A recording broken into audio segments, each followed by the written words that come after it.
Hello mga kasabong, Ninyo Anthony sa El Nino Conditioning System, ang observant na magmamanok. Shoutout sa lahat ng El Nino Conditioning System members. Shoutout sa lahat ng mga El Nino Conditioning System subscriber. Shoutout sa lahat ng mga El Nino Conditioning System followers. Shoutout sa aking mga viewers. Shoutout sa mga shares. Shoutout sa lahat.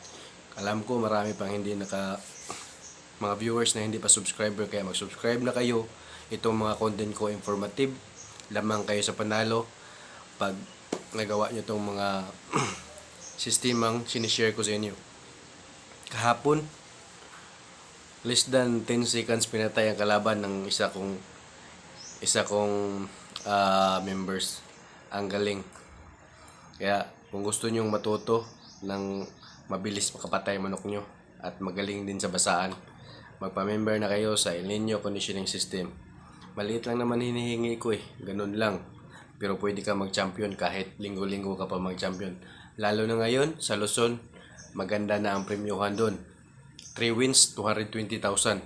2 wins, 50,000. So ang dali na lang mag-champion basta naka-El Nino Conditioning System ka. Kaya ay nanyayahan kong lahat ng mga gusto manalo ng mga 2 hits, 3 hits, or kahit sa derby, magpa-member na kayo sa El Nino Conditioning System. Hindi ka mapapagod dahil sa El Nino Conditioning System, ang palabasin lang ang pinakamagaling na palo ng manok nyo na hindi kailangan ng anumang mahal na vitamins. Mura lang vitamins na ibibigay ko sa inyo. Mga hindi mahal na vitamins, pero gagalaw ang manok nyo. Igagarantiya ko yan sa inyo. Basta maging member kayo sa akin, sigurado gagalaw ang manok nyo ng pinakamalakas na palo. Kaya sa hindi pa member ko, magpa-member na kayo. Marami na akong member na nag back to back champion. Halos linggo-linggo may nananalo, may nagcha-champion. May talo din, pero wag mong isipin matatalo ka. Huwag mong isipin matatalo ka. Positive ka lang palagi. Lalo na pag naka-El Nino Conditioning System ka, sigurado gagalaw manok mo. So, ganito guys, ito naman i-share ko sa inyo about sa paggalaw ng stag. Kasi na-share ko na kung paano palakasin ang pakpak, paano palakasin ang paa na hindi ka nahihirapan. So, natural na paraan lang. Recap lang tayo. Dapat sanayin mo sa kaliwa ang tali. Dapat ang tipi nila iba-iba ang height, 5.5, 6.5, 7.5, 5 feet. Basta iba-iba ang height para paglipat-lipat, iba-iba ang contraction ng muscle ng pakpak ng manok. Kaya kung malapit na ang laban, dahan-dahan nyo namang ibaba yan hanggang sa manatili sa baba para makarelax ang muscle. Basta makarelax ang muscle, tiyak pag sa actual na laban, mabilis ang contraction yan. Kaya may diin ang palo ng manok. Huwag mo lang galing sa mataas na hapunan tapos ilaban mo agad. Walang pwersa yan. Kasi ang maximum na contraction ng muscle na gamit na. Hindi mo binaba ng binaba. Hindi mo dahan-dahan na ibaba para ma-relax naman ng muscle. Kaya pag gagamit ka ng matataas na T, huwag mong nasayan na yun nasa taas, diretso mo ilaban, huwag mahina ang pwersa niyan kasi ang maximum contraction ng pakpak niya nagamit na. So i-relax mo yan para pag relax na, dahan-dahan mong i-relax para magiging malakas uli ang contraction. ang kanyang pag-contract ng muscle malakas uli. Kaya sa gustong matuto, magpa-member na kayo. So ito naman ang i-share ko sa inyo. About naman sa stag pa rin kasi series nga to ang series mula sisiw hanggang sa laban. Kaya ito may matutunan kayo, pero ang mga sekreto, siyempre yung mga sekreto na i-share ko, ano lang yun, para lang yun sa mga member ko.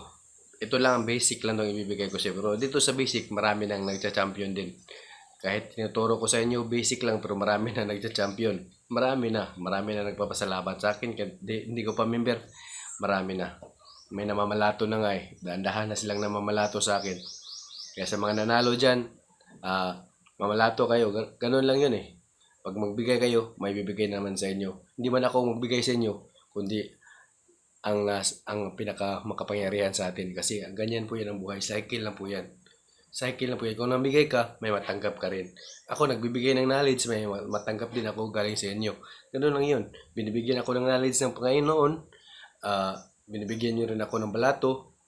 Tsaka tinutulong ko sa mga tao yung mga balato nyo. Hindi nyo lang alam. Tinutulong ko sa mga nangangailangan. Kahit ako nangangailangan din, may tinutulungan din ako. Kaya ganun lang po ang cycle ng buhay. Give and take. Ako nagbibigay ng idea.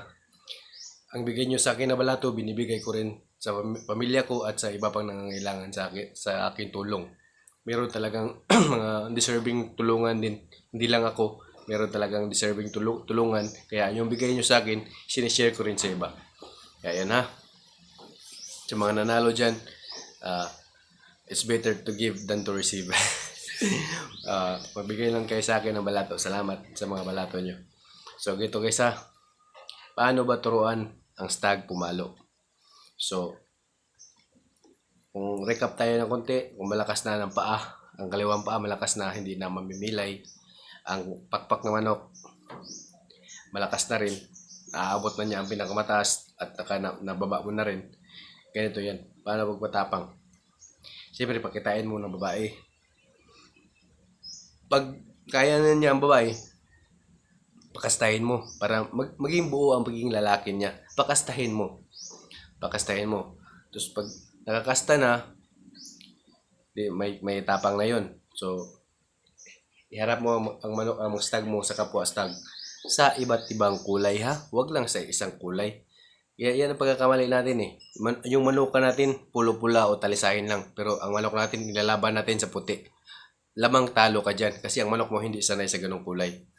Kaya, sa mga, sa mga naglalaban, kung anong kulay na sa manukan mo, kung anong kasparing ng manok mo, yun ang hanapin mo na kalaban. Huwag mo yung ilaban sa ibang kulay. Kasi, ang nakabugbog sa kanya, alam na niya ang kulay. Tapos, ilalaban mo sa ibang kulay, tiyak, ang unang palo hindi malakas yan. Kahit naka-El Nino conditioning system ka pa. Kung ibang kulay naman, pigil talaga ang palo niya kasi ibang kulay, ang nalagay sa utak niya, palagay natin pula, madalas niyang kasparing, tas lalo na nasasaktan din siya. Ito, gaganti ako sa pula. Pagdating sa akto na laban, puti ang kalaban. Ang galit ng manok mo nasa pula. Kaya, kung paghahanda ng manok, dapat lahat ng kulay meron ka. Or kahit hindi man lahat ng kulay, yung madalas na kulay na posibleng makalaban ng manok mo, meron ka sa manukan mo. Kahit hindi siya panlaban, at least pang sparring lang na manok. Kaya nga yung mga yung mga farm may pampakulay sila. Kasi yun ang advantage dun na dapat ang manok mo sanay sa lahat ng kulay na posibleng makalaban sa aktual na laban. Ayan ha. Kamukha ko pala si Patrick Villacora. Pag nagpakalbo ako. Shout out Pat Bill. Shout out sa'yo. Idol kita. Kaya Patrick Villacora. Magkamukha pala ang gulo natin. Shout out sa'yo. Shout out. Idol shout out Patrick Villacora. Ang ace handler.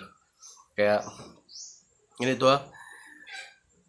kung hindi man lahat ng kulay meron ka, at least man lang yung lahat na possible kulay meron ka. Talisayin, puti, bulik. Meron ganyan yan. Lalo na binabae. Yan, yung 4 na kulay. At least man lang may 4 na ganyang kulay meron ka sa manukan mo para yun ang mga ka-sparring ng manok mo. Palipat-lipat ng sparring. Kaya nung nag-derby ako, hindi ako natakot kahit anong kulay makalaban. Unang nakalabayin ko, pumpkin. Pula yan eh. Halos hindi makasugat sa manok ko. Pangalawang kalaban ko is, bulik, dark bulik. Lalo na mga bulik tong manok ko dito. Lalo na mga bulik tong mga kasparing ng manok ko. Kaya, ayun, kahit nakauna, patay pa rin sa manok ko. Ganyan po, para ang galit ng manok, alam niya anong kulay siya galit. Alam niya paano patayin yung ganung paano gantihan ganung kulay. Kaya sanayin niyo sa lahat ng kulay manok nyo. Kung hindi man sa lahat ng kulay, sa mga possible na kulay. Kasi yung mga possible na kulay, talisayin, ito, madalas na itong talisayin, bulik, binabai, puti. Kaya yung pula, galit na yung manok sa pula kasi usual na yung kulay na yan yung pula. Pero mas maganda pa rin naka-sparring ka ng pula din. Kaya naka-rotation na yung manok mo. Sa sparring din, ganun lang din yun. So, paano ba pagalitin ang manok mo? Ganito lang po yun. Kung stag manok mo, iharap mo muna. Ilang araw, 3 araw, na hindi na siya lilingon-lingon. Kasi pag lilingon-lingon, so it means kulang pa yung tapang niya. 3 araw. Kung ganyan na talaga siya, hindi na siya lilingon, kahit iba-ibang kulay, hindi na siya matapang na yon. Tapos ibaba naman. So araw, 3 araw naman, ganyan, ibaba. Pero wag mo po nang bitawan, kahig muna. Kahig 3 araw din. Hanggang sa kung malakas na yung kahig na, bitawan nyo sa harap para aangat, matuto sa angat na palo. Ganun po yun pagturo ng manok ng stag, lalo na sa stag, ganun po yun. Una muna, wag nyong bigla-bigla ng bitaw kasi pagtatakbo yan. Ugali na yan sa manok. Hintayin nyo muna sakto yung tapang niya. 3 araw na ganun na hindi nalilingon, 3 araw ganun, tsaka baba, kahig. 3 araw din. Tsaka pang sunod, pang 7 araw, bitaw na sa malapit para aangat. Ganun po magturo ng manok. Kaya kung gusto nyo matuto ng instant, kung paano palabasin ng mga adrenaline rush ng manok sa sparring at sa actual na laban at sa training, paano magpundo ng adrenaline rush, magpa-member na kayo. Kunti lang hinihingi ko. Ganun lang. Yung ang iba, 20 mil nga yung academy na yun. Pero sa yung mga estudyante, maraming nagpaturo sa akin.